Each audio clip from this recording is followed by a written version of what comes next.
Na-inquest na ang nangikil umano sa basketballistang si Kiefer Ravena na si Christopher Monico Nang.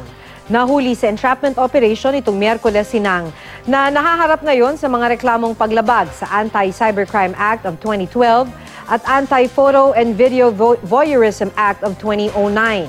Humingi raw ng 50,000 piso si Nang kay Ravena kapalit ng impormasyon tungkol sa nagkakalat sa social media ng malalaswang litrato ng basketball player. Itinanggi ni Nang ang akusasyon. Tumanggi ring magbigay ng pahayag sa media kanina si Ravena at Nang. Nauna nang sinabi ng pulisya na posibleng hindi lang ang pera ang motibo ng suspect. Base sa investigasyon ng PNP Anti-Cybercrime Group, posibleng may kinalaman ang pangingikil sa iringan ng fans ni Ravena at ng mga kontra sa kanya. Nanakot daw ang mga kontra kay Ravena na sisirain umano ang career ng basketballista kung hindi titigil ang mga maka-Ravena. Hindi pa malinaw ang pinagmulan ng alitan ng dalawang grupo.